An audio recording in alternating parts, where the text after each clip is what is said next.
What's up YouTube? It's Brian, 2A Guys and Gear. So today it's 93 degrees outside and our archery season for white-tailed deer opens up in 3 days.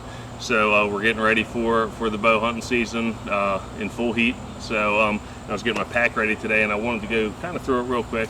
Not so much for the veteran hunters per se, but for anybody that's really kind of new to hunting or maybe has been out a few times, just so they can kind of get a general idea of what they need to take with them, what they can kind of leave at home, things of that nature, different options.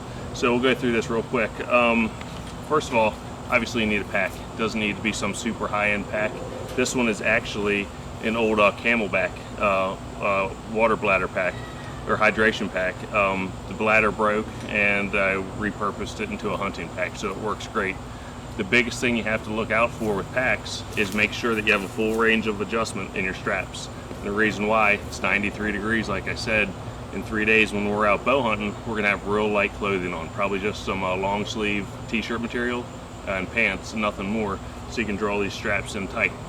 But in January, when it's 30 degrees outside and you got 5 layers on, you're gonna want to be able to have that full range of adjustment to open them up. Okay, so now in no particular order, let's go through this and see what we have. First and foremost, you gotta have your paperwork. I like to keep mine in a Ziploc bag. I need a bigger bag because this doesn't seal up. But I have my hunting license in there. I've got my permission slips from landowners, things of that nature.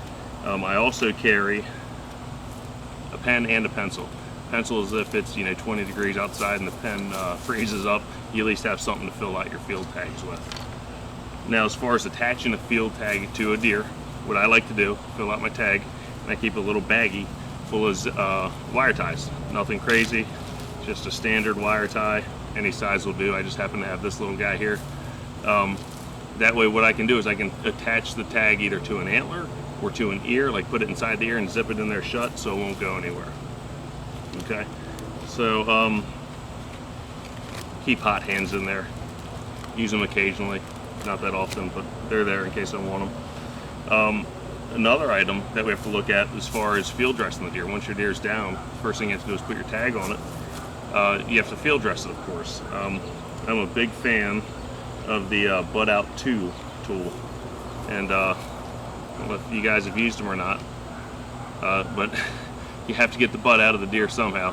So you simply you take it, you hold it like this, you stick it into the butt of the deer, you twist it a few times, get it locked in there on that colon, I guess is what it is, and then you just pull it straight out, and it'll give you a piece of colon about that long.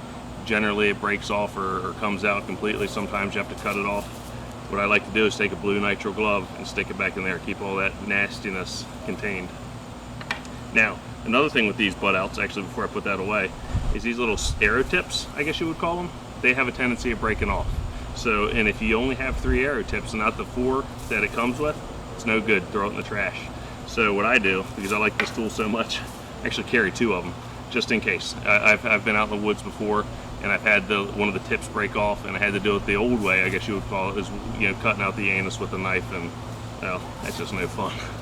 So, okay, next we have, I don't know what you call this, I guess a zipper.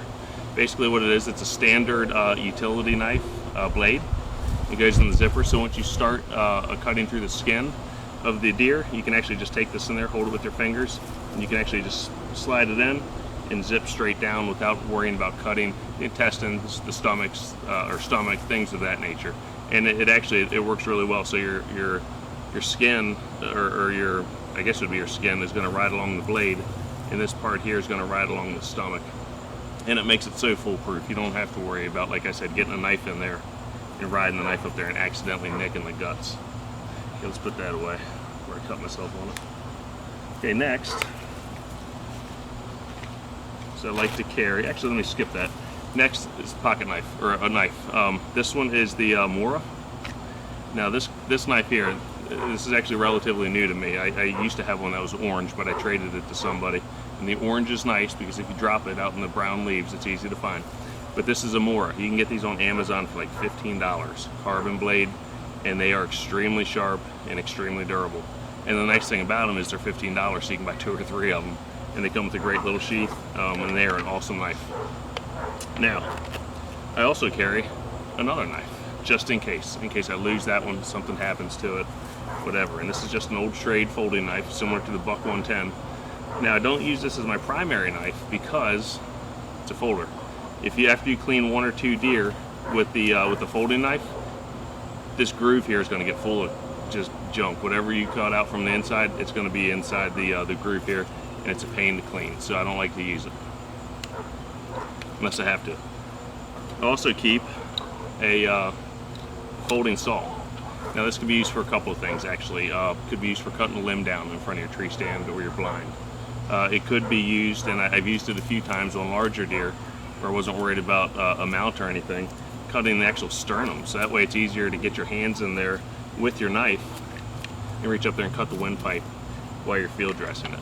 So, and that's just a matter of literally, once you get the deer open, just saw it right up, and it takes 2 seconds. It actually takes longer to clean the saw than it does to cut it out. And that's not required, but something makes life easier sometimes.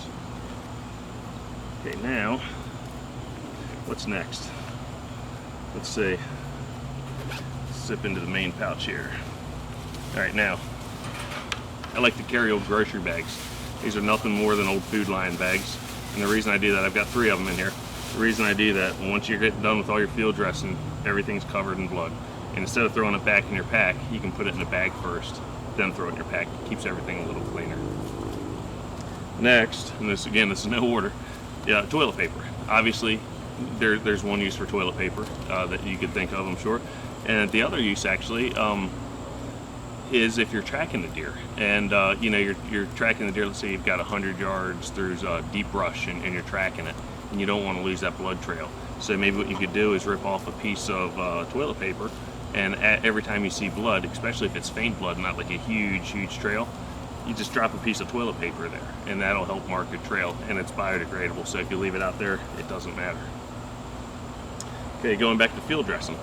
I'm a big fan of wearing rubber gloves when I field dress. Now, I've been made fun of before for this, and I don't care, but I do it for 2 reasons. One, I work a lot with my hands, and if I have an open cut on my hand, I don't want the deer's blood necessarily in my cuts. Also, after you get done field dressing the deer, and you're not wearing gloves, you got that blood and junk all over your hands, and it's just a big mess until the time you're done, until you get out of the woods. So this way you can just pop these gloves off, put them in your bag, and walk out of the woods with clean hands, and it makes everything so much easier. Okay, let's see. Got some heavy-duty paper towels, just in case you have to wipe something up. This contraption, this is actually a lifesaver. I've drugged so many deer with this. This is actually has something to do with a safety belt that I came free with the tree stand. Not sure exactly what it is, but what I use this for is to put around a deer's neck. Just loop it through like an old lanyard and wrap it around the deer's neck, and then you can easily drag your deer out of the woods, and it gives you a nice handle on this end. So if you don't have something like this, it's fine. Get yourself a piece of rope or what have you, and it'll work just as well. Spare pair of gloves, just because. Water bottles. Here's the thing with when I hunt, I don't hunt, I'm not trekking out in the woods for hours. I hunt either a 5-minute walk or a 5-minute car ride from my house. But I always bring water, and I always bring snacks with me, because you never know. You get out there and you're out there longer than you expected, or it's a little warmer than you expected, whatever. At least you have something to hold you over until you get home. And last, kind of goes through with the knife. I have 2 knives. I think the most deer I've had to field dress at once was, it was either 4 or 6, I can't remember. So your knives tend to get dull, even if you have 2 of them. So I like to keep a diamond steel in here. If you guys have never used a diamond steel, these things are the hot ticket. So it's just like a regular sharpened steel, but it's diamond impregnated.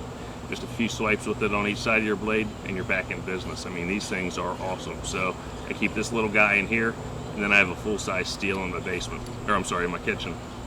So, at any rate, that's the gist of what I keep in my pack. And like I said, this video really wasn't intended for the guy that's been hunting for 5 or 10 years or whatever, because those guys really have their equipment squared away, and they know what they like and they know what they don't like. So I'm hoping this helps out a new hunter, someone that's going out for the first time this year, or somebody that's been out once or twice last year and is ready to go out again this year. Hopefully you can see what I carry. Maybe it'll spark some ideas for you. Maybe you want to carry it. But otherwise, if you guys have any suggestions or comments, please leave them below. Let me know what you carry.